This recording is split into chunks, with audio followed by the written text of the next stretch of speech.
నేను జిల్లా పరిషత్ మెంబర్ అయినప్పుడు ఇక ఇదే పెద్దది ఇష్టం వచ్చినట్టు వ్యవహరిస్తా అంటే దానికంటే పైకి ఎదుగుండేవాడిని కాదు. ప్రతి సందర్భంలో రాజకీయాలు అనేటివి ఒడిదుడుకులు ఉంటాయి. మనం ఒకటి చెప్తే ఇంకోటి చెప్పేటోళ్ళు ఉంటారు. రాజకీయంలో గేమ్ రూలే అట్లుంటుంది. నేను నిన్న ఫుట్బాల్ ఆడడానికి పోయినా, వాడు కాలుతోంది అంతుండ, నేను బయట కూర్చుంటా అంటే నడుస్తా. ఫుట్బాల్ ఆట రూలే కాలుతుంది అనడం. రాజకీయాలలో కూడా కాళ్ళలో కట్టె పెట్టేది గేమ్ రూలే.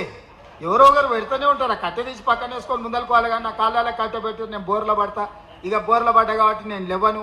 మళ్ళా మీనాక్షి మేడం, మహేష్ గౌడ్ గారు వచ్చి మాకు చేయబట్టి లేపాలంటే ఇది కుదరదు. అధ్యక్ష, స్పష్టత ఉంది కదా. రాజకీయాలలో ఒక ఫండమెంటల్, ఒక బేసిక్ రూల్ ఉంటుంది. ఎవరో ఒకరు వచ్చి కాళ్ళలో కట్టె పెడుతుంటారు. దాన్ని ఏం మీరు పెద్ద సమస్యగా చూడకండి. అందరికీ ఉంది ఆ సమస్య.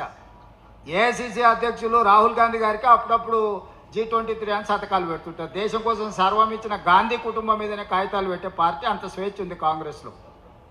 కాంగ్రెస్లో స్వేచ్ఛ ఉంది కాబట్టి 140 ఏళ్ళైనా కాంగ్రెస్ పార్టీ ఉంది. స్వేచ్ఛ లేకపోతే మిగతా రీజనల్ పార్టీ లాగా, జనతా పార్టీ లాగా, మిగతా పార్టీ లాగా ఎప్పుడో మూత పడుతుండే. ఇందులో అన్ని రకాల మనస్తత్వాలు ఉన్నోళ్ళు ఉంటారు. హిందువులలో ఎన్ని దేవతలు ఉండరు? ఎంతమంది దేవుళ్ళు? 3 కోట్లు ఉండరా? ఎందుకున్నాయి? పెళ్లి చేసుకోవడానికి హనుమంతుడు ఉన్నాడు, 2 పెళ్ళిళ్ళు చేసుకునేటోనికి ఇంకొక ఆయన దేవుడు ఉన్నాడు, మందు తాగేటోళ్ళకి ఓ దేవుడు ఉన్నాడు, ఎల్లమ్మ, పోషమ్మ, మైసమ్మ, కళ్ళు కొయ్యాలి, కోడి కొయ్యాలి అనేటోళ్ళకు ఉండరు, పప్పన్నం తినేటోళ్ళకు కూడా దేవుడు ఉండు. అవునా? అన్ని రకాల దేవుళ్ళు ఉన్నారు.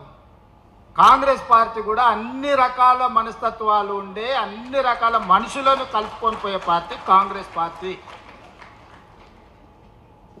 దేవుడి మీదనే మనకు ఏకాభిప్రాయం లేదు. ఒక ఆయన వెంకటేశ్వర స్వామికి మొక్తా అంటే, ఒక ఆయన ఆంజనేయ స్వామికి మొక్తా అంటాడు. ఒక ఆయన లేదు నేను అయ్యప్ప మాలేస్తాను, ఇంకొక ఆయన అంటే లేదు నేను శివమాలేస్తాను, మూడో ఆయన అంటాడు. అవునా? ఇవన్నీ మనం చూస్తున్నాం కదా. దేవుళ్ళ మీదనే మనకు ఏకాభిప్రాయం తీసుకురాలేకపోయినప్పుడు రాజకీయ నాయకుల మీద, జిల్లా అధ్యక్షుల మీద ఏకాభిప్రాయం ఉంటుందని నేను అనుకోను. కాకపోతే మంచి అభిప్రాయం అయితే ఉండాలి.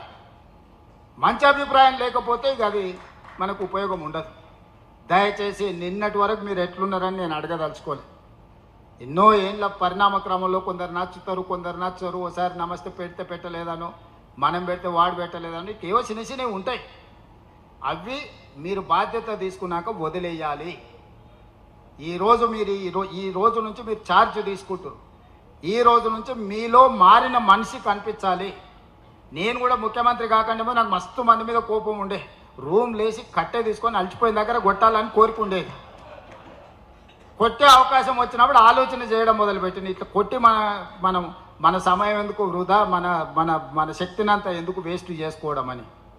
కాబట్టి ప్రజలకు పనిచేసే పని మీద ఉన్నా. మీకు కూడా మీకు పదవి రాకముందు చాలా మంది మీద కోపం ఉండొచ్చు. ఇప్పుడు